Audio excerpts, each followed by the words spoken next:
এটাই কি মেসির শেষ বিশ্বকাপ? না, অবশ্যই। আসলে মেসি তো অলরেডি 2022-তে সব কিছু প্রাপ্তি ছিল, খালি ছিল না তার হাতে ওয়ার্ল্ড কাপ। এবং আমরা কাতার ওয়ার্ল্ড কাপে তাকে দেখেছি man of the tournament, man of the final এবং বেস্ট প্লেয়ার হিসেবে সব ট্রফি তার হাতে ছিল, যেটা অপূর্ণ থাকে সেই মেসির হাত দিয়ে আর্জেন্টিনা 36 বছর পরে সে পূর্ণতা পেয়েছিল। সব পাওয়ার পরেও তার ফিটনেস এবং সে মনে করেছে তার সাথে যারা খেলছিল, সে আবার বলেছে ওখানে আমি খেলবো না। পরে সে চলে গেল আমেরিকার MLS-এ এবং ওখানে সে অ্যাম্বাসেডার হলো। এখন আমেরিকায় সেই স্বাগতিক হিসাবে তাকে অ্যাপ্রুভেট করেছে এবং তার পারফরমেন্স দেখে মনে হচ্ছে না যে সে খেলা ছেড়ে দিতে পারে এবং সে তার টিমের জন্য এখনও অপরিহার্য।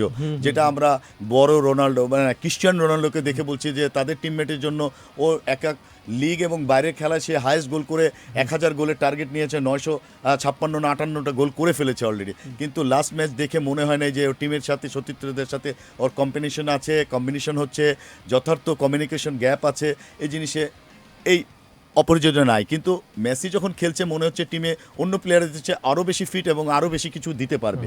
এটা বাকিটা হলো ওর ব্যাপার, একটা প্লেয়ার কতটুকু ফিট থাকে এবং কতটুকু ফুটবলের জন্য যেই ফিটনেসটা দরকার সেটা কতটুকু আছে। এবং ওই রকম প্লেয়াররা যখন মনে হবে না যে আমি টিমের জন্য খেলতে পারবো না, তাহলে আমি ওইখানে যে আবার আরেকটা ওয়ার্ল্ড কাপ খেলবো সেটারও বড় ব্যাপার না। তো এটা ওই ডিসিশন নেবে। বুঝতে পেরেছি। যদি রুবাত ভাই এখানে কিছু অ্যাড করতে চান। না, আমার রক্সিবের সাথে আমি একমত। ডিসিশনটা আসলে মেসির, তবে মেসি কিন্তু এবারের বিশ্বকাপ খেলার সিদ্ধান্তটা অনেক দেরিতে জানিয়েছেন। আচ্ছা, হ্যাঁ, সেটাও কিন্তু তিনি ফেব্রুয়ারি মার্চ পর্যন্ত তিনি বলেননি। তিনি বলেছেন যদি কোচ মনে করেন আসলে মেসি কি, আমরা তো মেসিকে দেখে আসছি উনি আসলে নিজে কখনো এসব ব্যাপার জাহির করেন না, খুবই হাম্বল একজন মানুষ, এক্সট্রিম। এবং তিনি কিন্তু সবসময় বলেন যে আমাকে যদি দলের প্রয়োজন হয় কোচ আমাকে নেবেন। তার মতো একজন খেলোয়াড় যদি এটা বলেন, এবং রক্সি ভাই যেটা বললেন উনি খেলোয়াড়ের পয়েন্ট অফ ভিউ থেকে বলেছেন যে একজন খেলোয়াড় যদি নিজেকে মনে করে যে আমি দলের ক্ষেত্রে বাধা হয়ে দাঁড়াবো বা আমার জন্য দলের অসুবিধা হবে, তিনি কিন্তু কখনোই চাবেন না যে দলে তিনি খেলুন। সো মেসির সিদ্ধান্ত এটা, তবে ভেরি আনলাইকলি যে তিনি আসলে আরেকটা বিশ্বকাপ খেলবেন, কারণ এইবারই তিনি আসলে আমি গতিও একটু দেখেছি কমে গেছে রক্সি ভাই, বাট কারুকার্য আছে।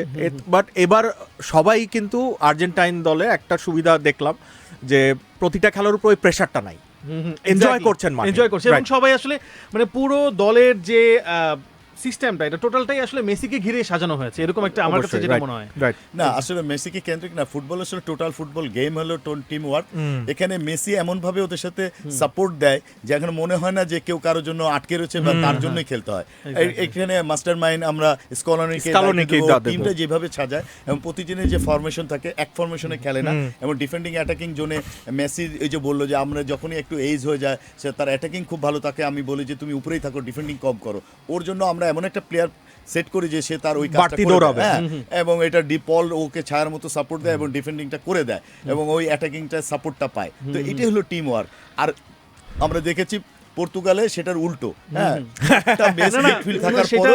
রোনাল্ডো পাস পাচ্ছে না, রোনাল্ডো কাঁদছে বা রোনাল্ডো চাচ্ছে আমি এরিয়ালে ভালো, তাকে দিচ্ছে পায়ে, আমি যখন চাচ্ছি পায়ে তখন দিচ্ছে এরিয়ালে।